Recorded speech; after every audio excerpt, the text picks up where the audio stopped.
안녕하세요. 정서적 책 리딩의 정서적입니다. 이번 영상에서 여러분과 함께할 책은 지식여행에서 출간된 카타야마 쿄이치의 세상의 중심에서 사랑을 외치다입니다. 세상의 중심에서 사랑을 외치다. 익숙한 제목이지 않나요? 이미 우리에게 영화와 드라마로 잘 알려져 있죠. 예전에 친구랑 영화관에서 이 영화를 보러 갔었는데 영화 마지막에 가슴이 뭉클하고 말로 표현하기 힘든 슬픔과 감동이 몰려왔었어요. 고개를 살짝 돌려서 옆자리 친구를 보니까 얼굴에 이미 눈물과 콧물이 뒤범벅이 되어 있더라고요. 그래서 조용히 휴지를 꺼내서 건네주었더니 아무 말 없이 묵묵히 휴지를 받아들고는 눈물을 닦던 친구의 모습이 떠오릅니다. 그날 이후로 친구랑 둘이서 계속 이 영화에 대해 이야기를 하고 나중에는 드라마까지 다 챙겨봤었어요. 둘이서 같이 엉엉 울면서요. 이상하게 요즘 이 작품이 계속 생각이 나더라고요. 그래서 영화나 드라마를 다시 찾아볼까 하다가 원작 소설이 따로 있다는 이야기를 듣고 이번에는 영화나 드라마가 아닌 책을 읽기로 했습니다. 책의 1장을 읽자마자 사쿠타로와 아키의 이름을 보고는 예전에 봤던 영화와 드라마가 떠올라서 마음이 뭉클해지더라고요. 이 책의 작가인 카타야마 쿄이치는 20대 때 문학 신인상을 수상한 기대주였지만 10년 넘게 무명 작가로 지냈습니다. 아내가 집안의 경제를 담당하고 본인은 육아와 살림을 하면서 소설을 썼죠. 그런데 예상치도 못하게 3개월 만에 쓴 소설 세상의 중심에서 사랑의 외치다를 출간하면서 순식간에 베스트셀러 작가가 되었습니다. 2003년 당시 우리에게도 잘 알려진 무라카미 하루키의 상실의 시대보다 100만 부 이상 판매되어 모두를 깜짝 놀라게 했습니다. 이후에 이러한 인기에 힘입어 영화와 드라마로도 제작이 되었는데요. 영화와 드라마도 큰 성공을 거두었죠. 백혈병에 걸린 소녀를 떠나보내야만 하는 소년의 순수한 사랑을 그린 이 책은 일본의 인기 배우 시바시카 쿠오가 울면서 단숨에 읽었다. 나도 앞으로 이런 연애를 하고 싶다라고 말하며 일본뿐만 아니라 우리나라에서도 엄청난 인기를 얻었던 소설입니다. 때묻지 않은 순수한 첫사랑의 감동을 느껴보고 싶으신 모든 분들에게 이 책을 추천드립니다. 그럼 본 영상을 허락해주신 지식여행에 감사드리며 지금부터 낭독을 시작하겠습니다. 세상의 중심에서 사랑을 외치다. 카타야마 쿄이치 지음, 안중시공김. 제1장 1. 아침에 눈을 뜨니 나는 또 울고 있었다. 항상 그렇다. 슬픈 건지 어떤 건지 이젠 알 수조차 없다. 눈물과 함께 감정은 어딘가로 흘러가 버렸다. 이제 그만 일어나야지. 이불 속에서 멍하니 있으니 어머니가 와서 말한다. 눈은 내리지 않고 있었지만 도로는 얼어붙어서 희뿌옇게 보였다. 거리의 차들 중 반 정도는 체인을 감은 채 달리고 있었다. 아버지가 운전하는 자동차 조수석에 아키의 아버지가 앉았다. 아키의 어머니와 나는 뒷좌석에 올라탔다. 자동차는 움직이기 시작했다. 운전석과 조수석의 남자들은 눈 이야기만 했다. 탑승 시간까지 공항에 도착할 수 있을까? 비행기는 예정대로 뜰 수 있을까? 그러나 뒷좌석의 두 사람은 거의 이야기하지 않는다. 나는 차창으로 지나쳐가는 풍경을 멍하니 바라보았다. 길 양쪽에 펼쳐진 논밭은 눈에 들어오는 한 모두 눈벌판이었다. 구름 사이로 비치는 태양빛이 먼 능선을 빛나게 했다. 아키의 어머니는 유골이 든 작은 단지를 무릎에 올려놓고 있다. 산마루에 접어들자 눈이 깊어졌다. 신호 체인을 감기 위해 드라이브인에 차를 세웠다. 내 아버지와 아키의 아버지가 체인을 감는 동안 나는 근처를 걸어보기로 했다. 주차장 너머는 잡목림이었다. 아직 밝지 않은 눈이 무릎 위까지 쌓여있고 나뭇가지 끝에 매달린 눈덩이가 때때로 마른 소리를 내며 지면에 떨어졌다. 뒤를 돌아보니 가드레일 저 멀리 겨울바다가 펼쳐져 있다. 평온하고 잔잔한 새파란 바다였다. 무엇을 보아도 그리운 추억으로 빨려들 것만 같다. 나는 마음에 굳게 뚜껑을 덮고 바다에서 등을 돌렸다. 숲속의 눈은 깊었다. 꺾인 가지나 단단한 그루터기 같은 것이 있어서 생각보다 걷기 힘들다. 돌연 숲속에서 한 마리 들새가 날카로운 소리를 내며 날아올랐다. 멈춰 서서 소리에 귀를 기울였다. 조용했다. 마치 이 세계에 존재하는 모든 것이 사라진 듯이. 눈을 감자 근처 국도를 달리는 자동차의 체인이 방울 소리처럼 들린다. 여기는 어디일까? 나는 누구인 걸까? 낯설어진다. 그때 주차장 쪽에서 아버지가 나를 부르는 소리가 들려왔다. 산마루를 넘은 다음은 순조로웠다. 자동차는 예정대로 공항에 도착해서 우리들은 탑승 수속을 마치고 게이트로 향했다. 잘 부탁드립니다. 아버지가 아키의 부모님에게 말했다. 저희야말로. 아키의 아버지는 상냥하게 대답했다. 사쿠타로 군이 함께 가주어서 아키도 기뻐하리라 생각합니다. 나는 아키의 어머니가 안고 있는 작은 단지로 눈을 돌렸다. 비단으로 짠 아름다운 보자기에 싸매져 있는 단지. 이 안에 정말로 아키가 있는 것일까? 비행기가 뜨고 나는 곧 잠에 빠졌다. 그리고 꿈을 꾸었다. 아직 건강했을 때의 아키 꿈이다. 꿈속에서 그녀는 웃고 있었다. 언제나처럼 조금 곤란한 듯한 웃는 얼굴로 사쿠짱! 그녀가 나를 부른다. 그 목소리도 확실히 귀에 남아있다. 꿈이 현실이고 이 현실이 꿈이라면 좋겠다고 생각한다. 하지만 그런 일은 있을 수 없다. 그래서 깨어났을 때 나는 언제나 울고 있다. 슬프기 때문이 아니라 즐거운 꿈에서 슬픈 현실로 돌아올 때에 넘어서지 않으면 안 되는 균열이 있기 때문이다.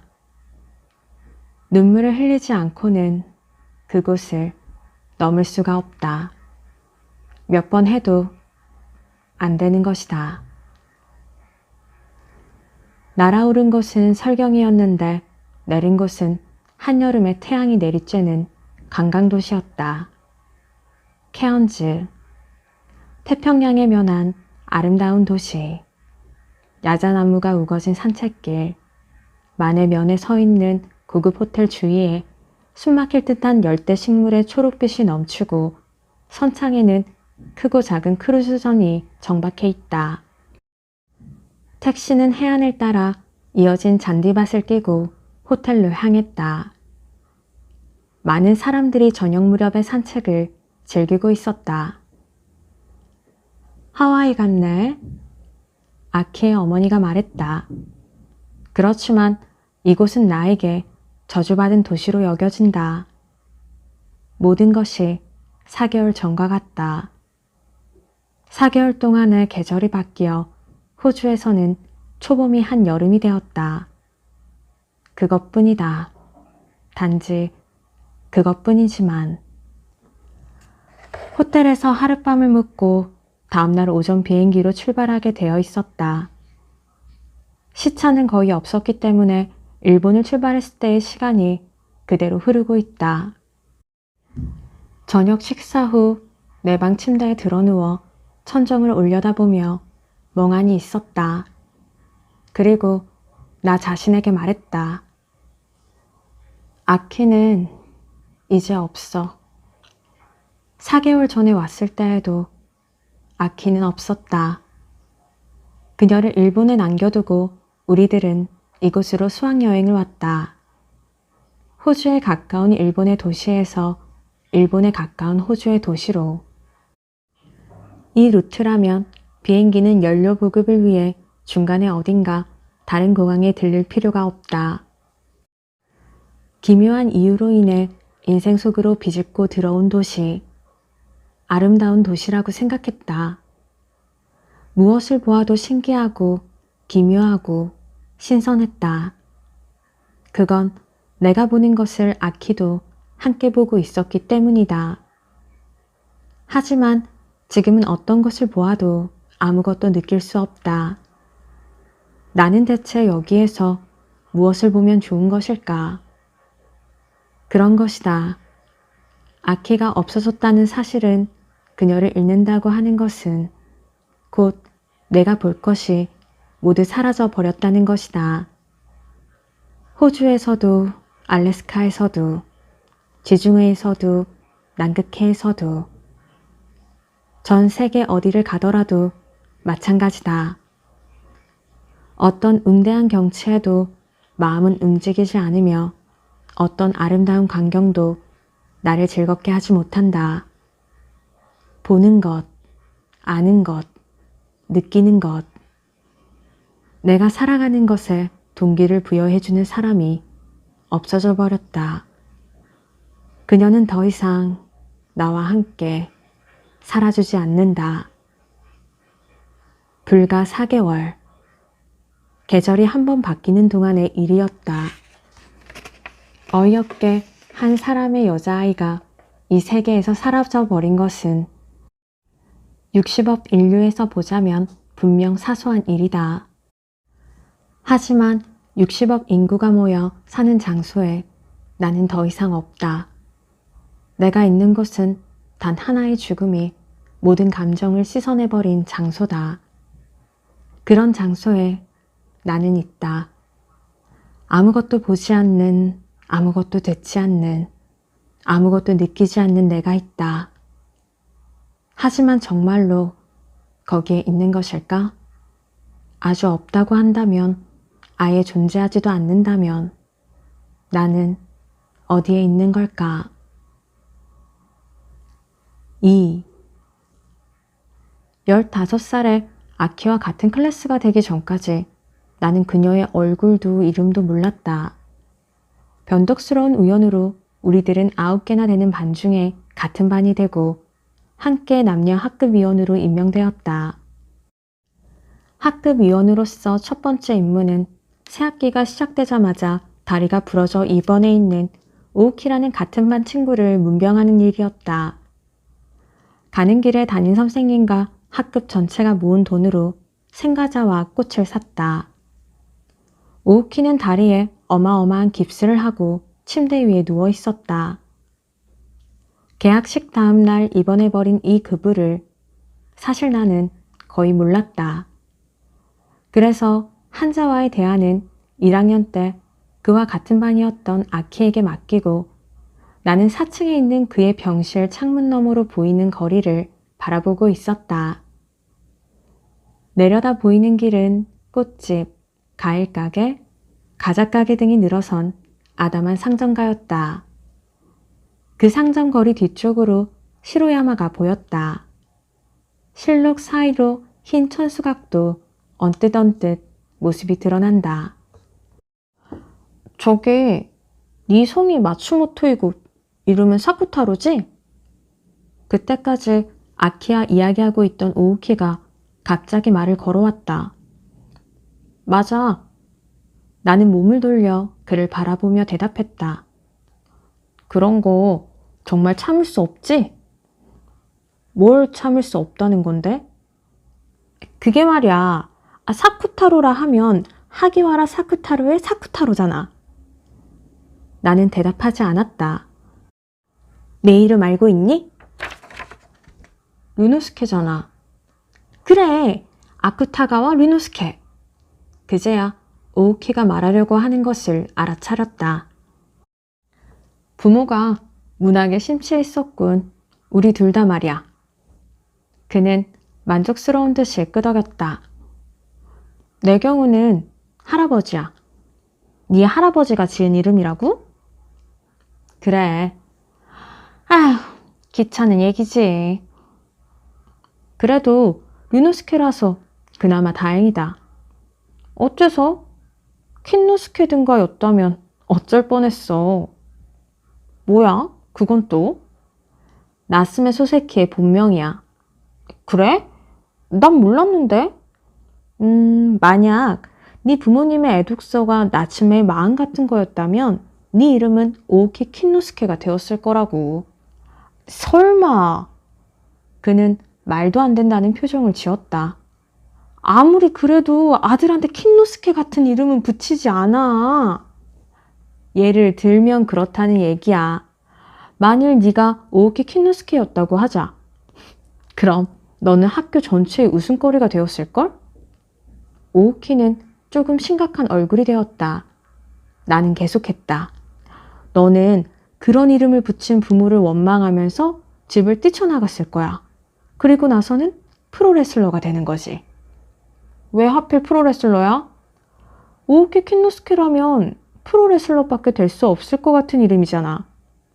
그런가? 아키는 가져온 꽃을 꽃병에 꽂고 있었다. 나와 오우키는 과자 상자를 열어 먹으면서 한동안 문학에 심취한 부모의 이야기를 계속했다. 돌아올 때 오우키가 또 와줘 라고 작별 인사를 했다. 하루 종일 누워있는 건 따분하니까 우리 반 아이들이 교대로 공부를 가르쳐주러 올 거야. 안 그래도 괜찮은데. 사사키도 온다고 말했는걸? 아키는 학급에서 제일 예쁜 여자아이의 이름을 댔다. 좋겠네, 오우키는.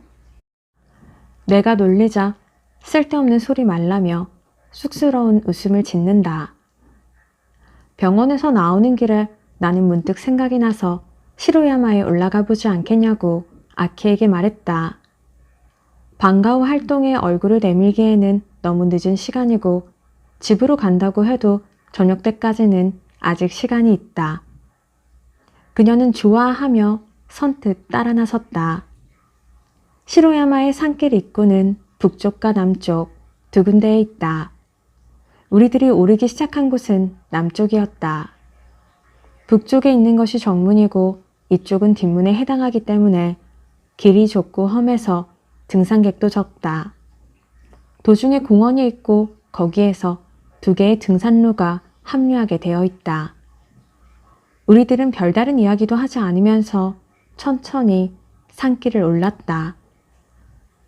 마츠모토구는 락 음악 같은 거 듣지? 옆에서 걷던 아키가 물었다. 응. 나는 흘깃 돌아보았다. 왜? 1학년 때 친구하고 종종 CD를 빌려주고 받는 걸 본 적이 있거든. 히로세는 안 들어? 난 안 들어. 머릿속이 엉망이 돼버려. 락을 들으면? 그래, 꼭 흐물거리는 카레소스처럼. 너 검도부지? 응. 오늘은 연습 안 가도 괜찮아? 지도 선생님께 결석표 내고 왔어. 그런데 좀 이상해. 아키는 잠시 생각하더니 말을 이었다. 특별 활동으로 검도를 하는 사람이 집에서는 락 음악을 듣다니 뭔가 이미지가 전혀 다른걸? 검도할 때 상대방 얼굴 같은 것을 가격하면 상쾌해지잖아. 락 음악을 듣는 것도 마찬가지야. 평소에는 기분이 상쾌하지 않다는 얘긴가? 히로즈는 상쾌해? 상쾌하다는 게 뭔지 잘 모르겠어. 하긴, 나도 그래. 우리는 학생 신분에 어울리는 절도 있는 거리를 유지하면서 산길을 걷고 있었다.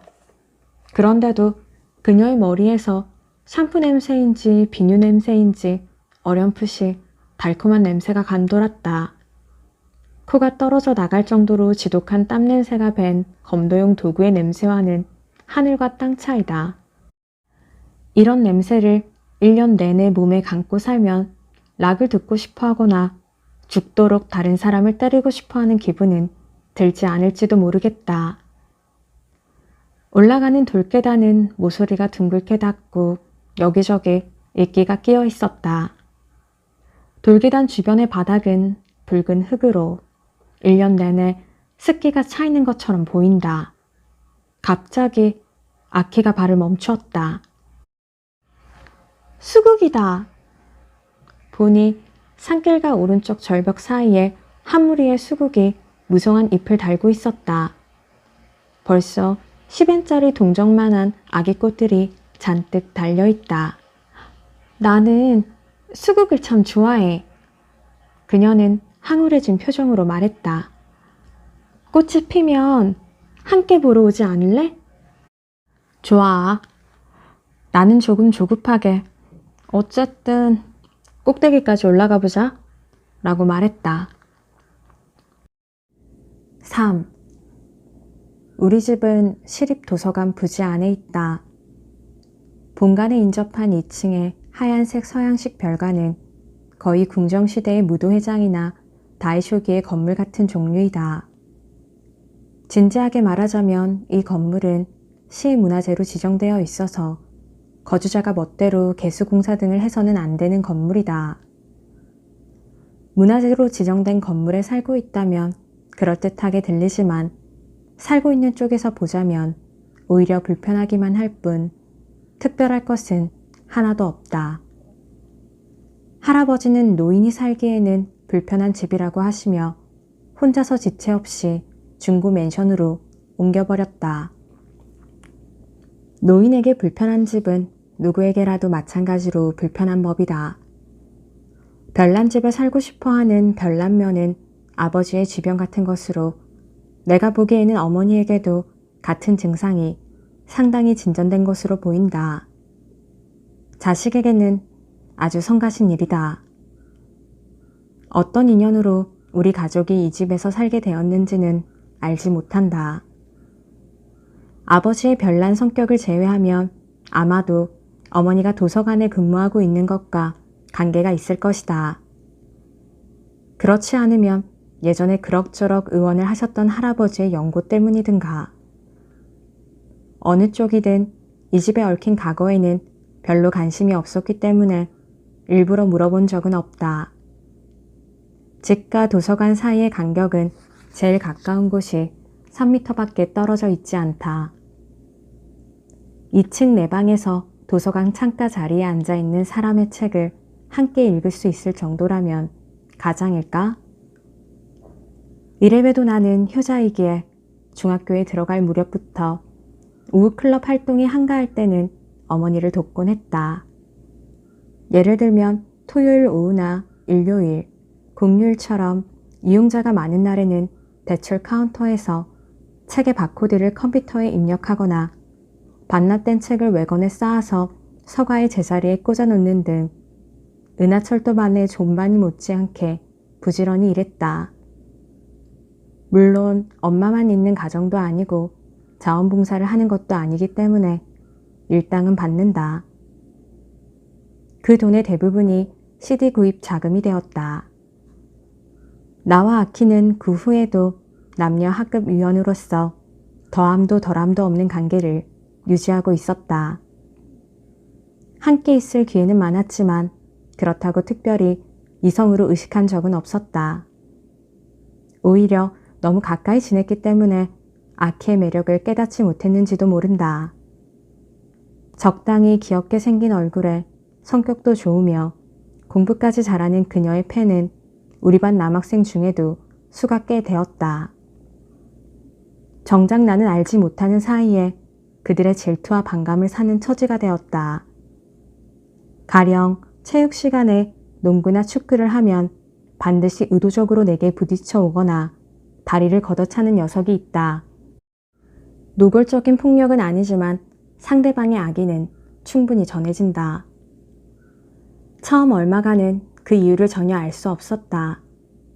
단지 나를 싫어하는 녀석이 있다. 왠지 내가 미움을 사고 있다는 생각 때문에 나름대로 조금 상처를 입었다. 한동안 마음에 걸렸던 이 문제는 한 사건에 의해 싱겁게 의문이 풀렸다. 2학기에 개최되는 학교 문화제에서 2학년은 각 학급마다 한 편씩 연극 공연을 해야 한다. 회의 시간에 투표를 한 결과 여학생들의 몰표 덕에 우리 반은 로미오와 줄리엣을 하게 되었다. 줄리엣 역은 대다수 여학생들의 추천에 의해서 아키가, 아무도 하고 싶어 하지 않은 것은 학급위원이 한다는 불문율에서 로미오 역은 내가 각각 연기하게 되었다. 여학생들의 주도로 연습은 화기애애한 분위기 속에서 진행되었다. 창가 씬에서 줄리엣이 로미오, 어째서 당신은 로미오인가요? 아버님께 등을 돌리고 그 이름을 버리세요. 그것이 불가능하다면 적어도 사랑의 맹세를. 평소에도 성실한 아키가 더욱 진지해져서 이렇게 연기하는 걸 보는 것은 재미있는 일이었다. 게다가 여교장 선생님이 부모 역으로 특별히 출연해서 틀림없습니다. 처녀였던 저희 12살을 걸고 맹세합니다. 라고 원문을 그대로 대사를 읊어댈 때는 너무나 웃겨서 배꼽을 지지 않을 수가 없었다. 줄리엣의 침실에서 두 사람이 아침을 맞으며 날이 밝으면 두 사람의 마음은 어두워지는구나 하면서 로미오가 중얼거리고 떠나는 장면에는 키스신이 설정되어 있었다. 떠나지 못하도록 붙잡는 줄리엣, 미련이 남는 로미오. 두 사람은 서로 바라보다가 발코니를 사이에 두고 키스를 한다. 너 히로세하고 너무 노닥거리지 마. 한 녀석이 내뱉는다. 공부 좀 한다고 너무 우쭐거리지 말라고. 또 다른 녀석이 말했다. 뭐라고? 내 목소리가 곱게 나갈 리 없었다. 시끄러워. 한 명이 돌연 내 배에 주먹을 날렸다. 단지 위협만 하려는 듯한 구타였고 나도 반사적으로 힘을 주었기 때문에 별로 아프지는 않았다. 두 사람은 그걸로 만족했는지 어깨를 으쓱대며 발길을 돌려 사라져갔다. 나는 굴욕감보다는 오랫동안 마음에 걸렸던 정체 모를 불안감이 한순간에 깨끗이 사라지는 듯한 상쾌함을 느꼈다. 알칼리성에 반응하는 붉은 페놀프탈레인 용액에 산성 액체를 적정량을 더하면 중화 반응이 일어나 수용액은 투명해진다. 그런 식으로 의문점들이 사라지고 세계가 청명해졌다. 뜻하지 않게 주어진 해답을 다시 한번 가슴속에서 반추해보았다. 저 녀석들 나를 질투하고 있었군. 언제나 아키와 함께 있으니 적대시하고 있었던 거야. 정작 당사자인 아키에게는 고등학생 연인이 있다는 소문이 돌았다. 그 사실을 확인하려고 한 적도 없었고 본인에게서 직접 들은 내용도 물론 없었다. 단지 옆자리 여자아이들의 이야기 소리가 내 귀에까지 흘러들어왔을 뿐이다. 여하튼 상대는 배구를 하는 키가 큰 꽃미남이라고 한다. 우스꾼, 남자는 검도를 하는 정도는 되어야지. 나는 혼자 그렇게 생각했다. 그 무렵 아키는 라디오를 들으며 공부하는 습관이 있었다. 그녀가 즐겨 듣는 프로그램은 나도 몇 번인가 들은 적이 있어서 대강의 분위기는 파악하고 있다. 어딘가 좀 모자란 듯한 남자와 여자가 각각 엽서를 보내고 혀를 유난히 굴리며 발음하는 진행자가 그 엽서를 선택해서 읽어주면 기뻐하는 그런 내용이다. 나도 태어나서 처음으로 신청 엽서라는 것을 아키를 주인공으로 해서 썼다. 왜 그런 짓을 했는지 모르겠다. 고등학생과 사귀고 있는 그녀에 대한 빈정거림이었는지도 모르겠다. 아키 때문에 당한 괴로움에 대한 분풀이도 다소는 있었을 것이다. 그리고 무엇보다 그때까지 스스로 깨닫지 못했던 아키에 대한 애틋한 마음, 사랑이 복선이 되었을 것이라고 생각한다. 그날은 크리스마스 이브여서 프로그램에서는 성탄 전야의 연인들을 위한 신청 특집이라는 심하게 닭살 돋는 기획으로 진행되고 있었다. 당연히 경쟁률은 여느 때보다 한층 높을 것이 예상된다. 엽서가 확실히 채택되기 위해서는 어지간히 그들의 마음을 사로잡는 내용이 아니면 안 된다. 그러면 다음 엽서를 소개하겠습니다. 라디오 네임 2학년 4반 로미오 씨로부터. 오늘은 AH의 이야기를 써보고 싶습니다. 그녀는 머리가 길고 차분한 아이입니다. 얼굴은 바람계곡의 나우시카보다 조금 허약한 듯한 느낌이고 성격은 밝으며 줄곧 학급위원을 맡고 있습니다. 11월에 학교 문화제에서 학급에서 로미오와 줄리엣 연극을 하게 되었고 그녀는 줄리엣, 저는 로미오 역을 맡기로 되어 있었습니다. 그런데 연습이 시작될 무렵 그녀의 몸 상태가 나빠져 학교를 자주 쉬게 되었습니다. 하는 수 없이 대역을 세워 저는 다른 여자아이와 로미오와 줄리엣을 연기했습니다. 나중에 알게 된 사실이지만 그녀는 백혈병이었습니다. 지금도 입원해서 치료를 계속하고 있습니다. 병문안을 갔던 다른 친구의 이야기로는 독한 약 때문에 긴 머리는 모두 빠져버리고 예전의 모습이 남아있지 않을 정도로 야이었다고 합니다. 이번 크리스마스 이브도 그녀는 병원 침대에서 보내고 있겠죠? 어쩌면 라디오로 이 프로그램을 듣고 있을지도 모르겠습니다. 문화자에서 줄리엣을 연기할 수 없었던 그녀를 위해 웨스트 사이드 스토리의 투나잇을 부탁드립니다. 뭐야 그거? 다음날 아키는 학교에서 나를 불러 세웠다. 어제 신청곡은 네 짓이지? 무슨 얘기야? 시침이 때도 소용없어. 로미오라. 그리고 뭐? 백혈병이라고? 머리가 빠지고 옛날 모습이 남아있지 않을 만큼 앙상해졌다? 잘도 그런 거짓말을 생각해내는구나. 처음엔 확실하게 칭찬해줬잖아. 허약한 나우시카. 그녀는 크게 한숨을 쉬었다.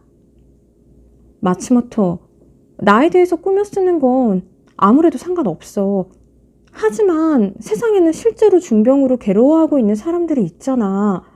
아무리 농담으로라도 그런 사람들을 소재로 해서 동정을 사는 건 정말 싫어. 나는 아키의 분별 있는 어조에 반발을 느꼈다. 하지만 그 이상으로 그녀가 화를 내는 것에도 호감이 갔다. 가슴속으로 한 줄기 서늘한 바람이 간통하는 듯한 기분이었다.